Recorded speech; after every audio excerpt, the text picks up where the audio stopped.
You're probably listening to this while doing at least 3 other things right now. Almost certainly you've got me playing in the background while you open your 15th browser tab of the day, or find yourself mindlessly scrolling through your phone, looking for something to feel, well, anything. You're overworked, you're constantly distracted, and honestly, if you're like most of us, you feel like you've completely lost your spark. You get stuck in this relentless loop of chronic procrastination. No matter how many productivity hacks you try, you just feel numb. But here is the raw truth. It is not entirely your fault. You are living in a modern digital matrix engineered to hijack your biology. It really is a biological hijacking. The devices in our pockets aren't just communication tools. They are highly optimized delivery systems for artificial stimulation. They prey on ancient neurobiology never designed for infinite abundance. We are operating ancient hardware in a fundamentally toxic digital environment. Our mission today is to explore the neurobiology of the dopamine trap, and more importantly, to build your escape route. We've pulled together research from Dr. Anna Lembke's Dopamine Nation, clinical protocols from Huberman Lab, and behavioral psychology on brain rot. By the end, you'll understand why you feel so unmotivated. Your neurochemistry is literally being farmed for engagement right now. Before we can escape the trap, we have to understand the bait. That means completely redefining what dopamine actually is. People think dopamine is the pleasure chemical, the feeling from a donut or a like. But according to Dr. Lembke, it's not about pleasure. Calling it the pleasure chemical is a massive oversimplification that leads to bad habits.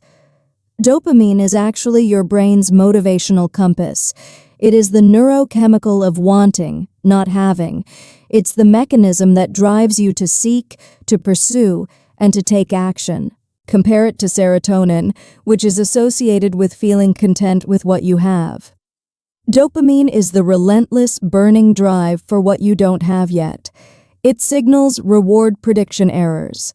This means dopamine spikes when you anticipate something good, physically propelling you toward it. It's the anticipation. If you were a hunter-gatherer and saw signs of water, dopamine gave you the energy to walk 5 miles to actually get to that water.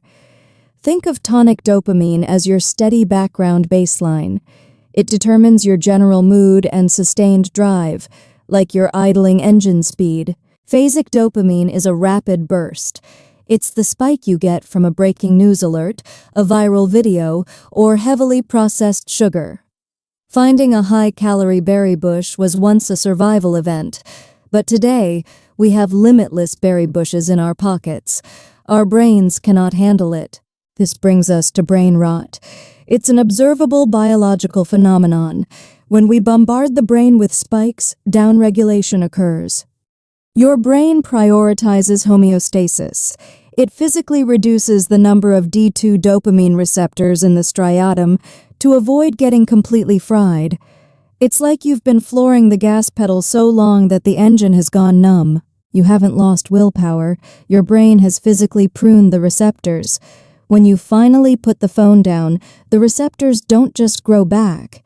You enter a state of biological withdrawal. To understand this, look at Dr. Lembke's primary metaphor, the seesaw.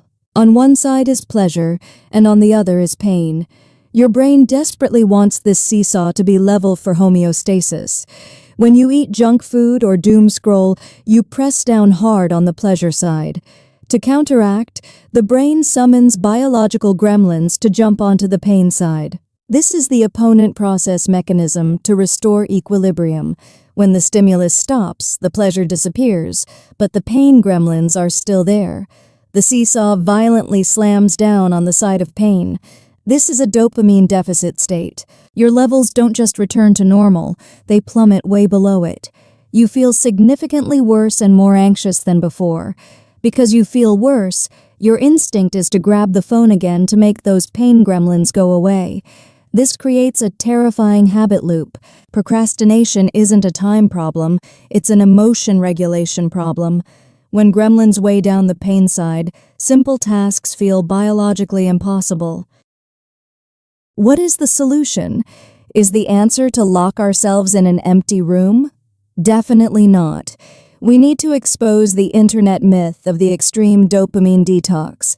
You cannot fast from a neurotransmitter that regulates your movement and basic functions. Severe dopamine depletion is actually the mechanism behind Parkinson's disease. The concept was never about eliminating the chemical, it's about digital nutrition. Think of short-form algorithmic content as empty calories. These platforms use variable ratio reinforcement, the same mechanism used in slot machines. Because you never know what the next swipe brings, unpredictability hacks your reward prediction error system. Your brain dumps massive phasic dopamine spikes to keep you hunting, which drains your tonic reserves. Swap empty calories for nutrient-dense inputs like long-form podcasts, physical books, or deep conversations. These provide sustained tonic dopamine without the crash. To stop the impulse, use CBT and mindfulness. They engage the prefrontal cortex, the logical decision-making part behind your forehead. By strengthening this area, you build top-down cognitive control. You override impulsive urges originating deeper in the brain, in the striatum. You learn to observe the urge to check your phone and let it pass. We have to embrace boredom and actively seek out pain. When you stop, your brain shifts into the default mode network. It connects information, unlocking deep creativity and complex problem-solving. Beyond boredom is hormesis. This is the science of paying for your dopamine up front by inviting discomfort first. By inviting pain through hormetic stressors, you kick those pain gremlins off the seesaw, restoring your biological balance. Examples include cold water, rigorous exercise, fasting, or reading a dense book. These trigger a slow, sustained release of dopamine. That release continues to rise and stays elevated for hours after the activity, elevating your mood without the crash. To build a biohacker's daily operating system, start with a low dopamine morning. The first 90 minutes are the most critical window. When you wake, your cortisol is rising.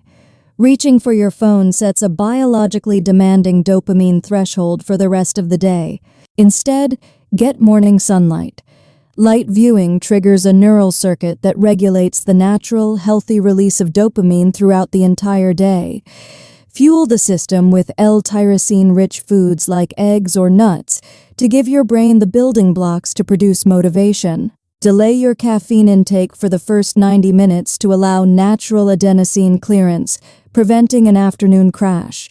At the other end of the day, you must avoid bright overhead lights between 10 p.m. and 4 a.m. Bright light at night activates the habenula, your brain's disappointment circuit, which violently suppresses your dopamine levels. During the day, use a dopamine menu. When decision-making is weak at 3 p.m., it's your pre-planned strategy of healthy inputs. Appetizers are quick 5 to 10-minute hits of healthy friction like a cold shower or stretching. Mains are high-reward, effort-based activities like lifting weights or deep work. Desserts like social media or junk food should be used consciously and never in the morning. To stay motivated, use random intermittent reward timing. You can biohack yourself by only celebrating some of your wins. If you hit a milestone, flip a coin. Sometimes you celebrate.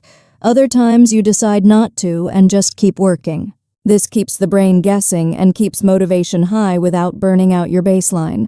Finally, do not layer too many dopamine sources. Don't take supplements, play high-energy music, and gym all at once. Stacking triggers guarantees a massive plunge into a deficit state later. Strip it back. Try working out in silence. You are not a victim of your neurochemistry. You are the architect of it. You reclaim the steering wheel. If you are feeling numb, your biological seesaw is just heavily tilted. By replacing empty digital calories with hormetic pain and sunlight, you can reclaim your drive. I challenge you to a 24-hour digital detox. Pick a date and go cold turkey from all screens to truly realize how addicted you are. Starting tomorrow morning, keep your phone in an entirely different room for the first hour after waking. No exceptions. Your cortisol rise naturally and let your tonic dopamine stabilize. Do not let an algorithm dictate the neurochemistry of your day. What if the effort, the friction, and the boredom you've spent your life escaping are actually the exact hiding places of the joy and motivation you've been searching for? You now understand the exact biological mechanics of your motivation. The trap is real, but so is the escape route. Reclaim your focus, biohack your system, reset your natural drive, and finally take back control of your life. You are no longer a victim farmed for engagement. You are a master of your own biology and your own future. The journey to a dopamine-balanced life starts with the very next choice you make. Choose the friction. Choose the growth. Log off from the noise. Live on your own terms. Your brain is waiting to show you what it can really do. Thank you for joining this deep dive. Stay focused, stay driven, and we will see you in the next exploration.